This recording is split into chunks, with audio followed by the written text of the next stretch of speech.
नमस्कार साथियों, मैं हूँ चिरंगी। आपका स्वागत करता हूँ मेरे YouTube चैनल पॉजिटिव क्लासेस में। साथियों, आज के इस वीडियो में हम 27 जून से लेकर 1 जुलाई 2022 तक के छत्तीसगढ़ के महत्वपूर्ण करंट अफेयर्स को पढ़ने वाले हैं। तो चलिए बिना देरी के क्लास की शुरुआत करते हैं। और आपके सामने पहला प्रश्न पूछा जा रहा है, गोधन न्याय योजना के संदर्भ में क्या सही है। इसके लिए आपके पास ऑप्शन दिए हैं। ऑप्शन नंबर 1, इस योजना की शुरुआत 20 जुलाई 2020 को होती है। ऑप्शन नंबर 2, इस योजना में 5 रुपये प्रति किलो की दर से गोबर की खरीदी की जाती है। ऑप्शन नंबर 3, इस योजना में गोबर के साथ गौमूत्र भी खरीदा जाता है। ऑप्शन नंबर 4, उपर्युक्त सभी। इसका सही आंसर हो जाएगा उपर्युक्त सभी। साथियों, हेडिंग डाल लीजिएगा गोधन न्याय योजना। इनसे कुछ की पॉइंट्स है, उन की पॉइंट्स को आपको नोट्स करने। सबसे पहला की पॉइंट्स कि गोधन न्याय योजना की शुरुआत कब होती है, तो इस योजना की शुरुआत 20 जुलाई 2020 को होती है।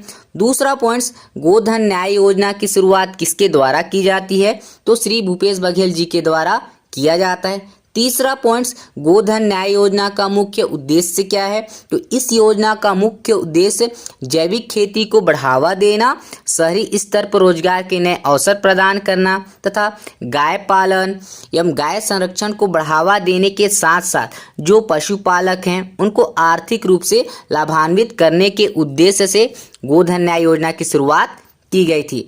चौथा पॉइंट्स कि इस योजना में क्या होता है, तो गोधन न्याय योजना के तहत 2 रुपये प्रति किलो की दर से गोबर की खरीदी जाती है और साथ ही अब गौमूत्र को भी खरीदा जाता है।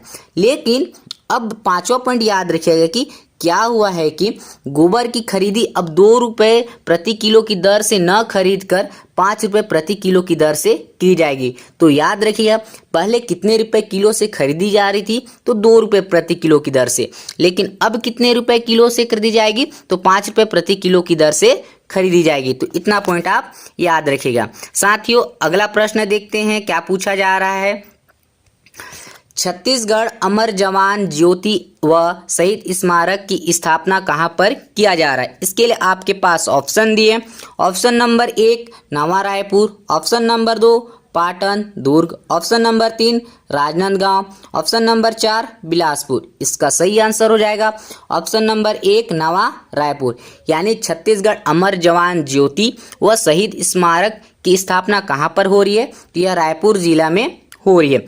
साथियों, इस क्वेश्चन की हम डिटेल एनालिसिस करेंगे, तो आप हेडिंग डाल लीजिएगा छत्तीसगढ़ अमर जवान ज्योति शहीद स्मारक। इनसे कुछ की पॉइंट्स है, उन की पॉइंट्स को आपको नोट्स करने। सबसे पहला की पॉइंट्स की छत्तीसगढ़ अमर जवान ज्योति व शहीद स्मारक कहाँ पर बनाया जा रहा है, यह नावा रायपुर के पालोद गांव में बनाया जा रहा है। जो कितने एकड़ जमीन पर बनाई जा रही है, तो 34 एकड़ जमीन पर बनाई जा रही है। दूसरा पॉइंट कि छत्तीसगढ़ अमर जवान ज्योति व शहीद स्मारक किसके द्वारा बनवाया जा रहा है, तो यह नई दिल्ली इंडिया गेट के तर्ज पर बनवाई जा रही है। तीसरा पॉइंट्स कि इस शहीद स्मारक में क्या होगा, तो छत्तीसगढ़ के जितने भी शहीद जवान हैं उनकी स्मृति में यह शहीद स्मारक सम्मान बनवाया जा रहा है। तो इतना पॉइंट छत्तीसगढ़ अमर शहीद जवान से याद रखिएगा। साथियों, अगला प्रश्न देखते हैं क्या पूछा जा रहा है। पूछा जा रहा है कि ऐसा कौन सा राज्य है जो ओबीसी वर्ग की जनगणना करवाएगा। इसके लिए ऑप्शन दिए। Option number 1 Bihar, option number 2 Chhattisgarh, option number 3 उपर्युक्त दोनों सही है, ऑप्शन नंबर 4 इनमें से कोई नहीं। इसका सही आंसर हो जाएगा ऑप्शन नंबर 3 उपर्युक्त दोनों सही है। यानी ऐसा कौन सा राज्य है जो ओबीसी वर्ग के लिए जनगणना कराएगा, तो वह 2 राज्य हैं। कौन कौन से, पहला आपका बिहार, दूसरा कौन सा हो जाएगा छत्तीसगढ़। साथियों, इस क्वेश्चन की अब हम डिटेल एनालिसिस करेंगे, तो आप हेडिंग डाल लीजिएगा ओबीसी वर्ग की जनगणना। इनसे कुछ की पॉइंट्स है, उन की पॉइंट्स को आपको नोट्स करने। सबसे पहला की पॉइंट्स की ओबीसी वर्ग की जनगणना कौन कराएगा, यानी कौन सा राज्य करवाएगा, तो यह बिहार है जो ओबीसी वर्ग की जनगणना कराएगा और यह पहला ऐसा राज्य है जो ओबीसी वर्ग के लिए जनगणना करवा रहा है। साथियों, दूसरा पॉइंट्स क्या हुआ याद करना है कि अभी क्या हुआ है, छत्तीसगढ़ में भी ओबीसी वर्ग की जनगणना होगी। ठीक है।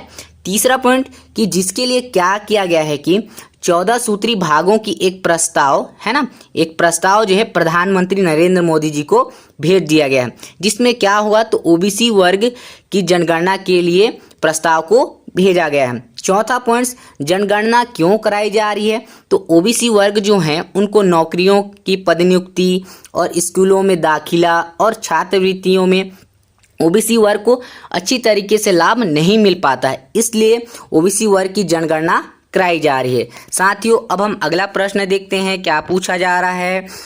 छत्तीसगढ़ राज्य का सबसे बड़ा सीवरेज ट्रीटमेंट प्लांट कहाँ पर स्थापित किया गया है? इसके लिए आपके पास ऑप्शन दिए हैं। ऑप्शन नंबर 1 अंबिकापुर सरगुजा में, ऑप्शन नंबर 2 जगदलपुर बस्तर में, ऑप्शन नंबर 3 भिलाई दुर्ग में, ऑप्शन नंबर 4 नवा रायपुर में।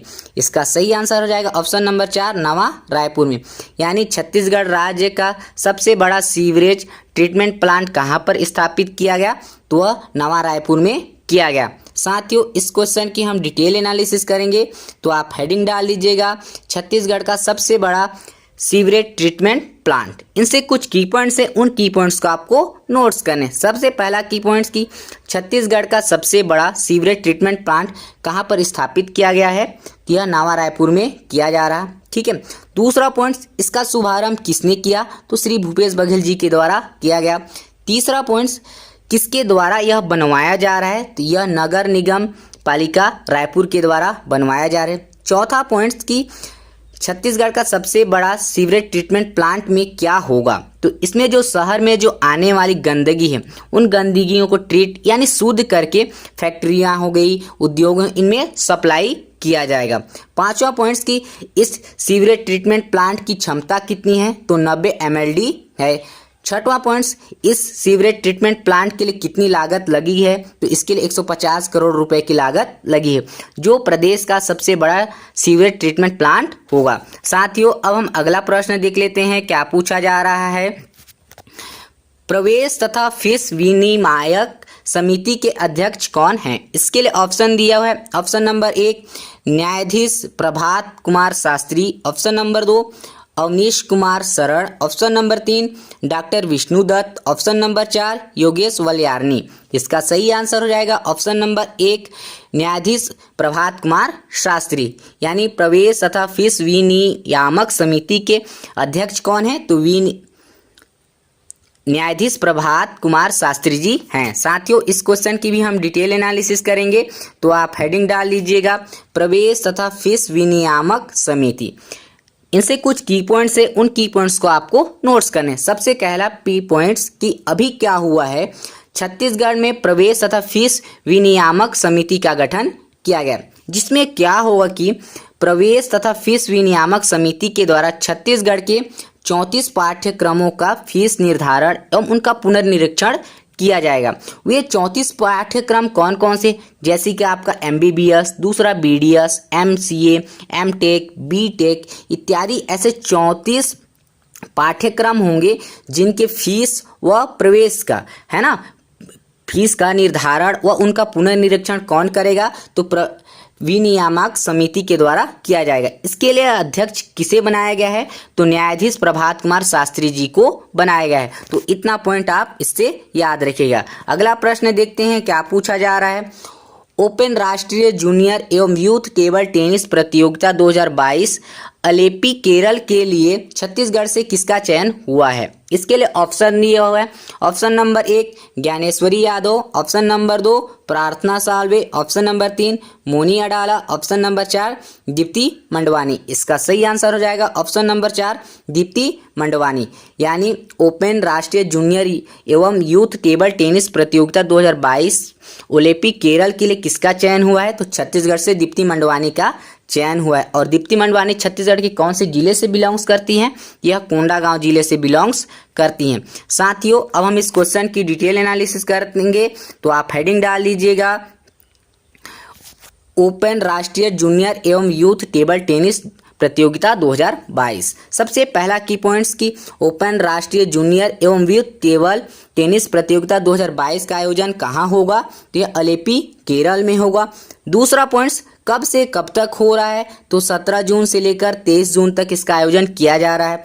तीसरा पॉइंट, यह कौन सा संस्करण है? तो यह 83वां संस्करण है। चौथा पॉइंट, कि छत्तीसगढ़ से किसका चयन हुआ है, तो दीप्ति मंडवानी का चयन हुआ है। 5वां पॉइंट, दीप्ति मंडवानी कौन से जिला से बिलोंग्स करती हैं, यह कोंडागांव जिले से बिलोंग्स करती हैं।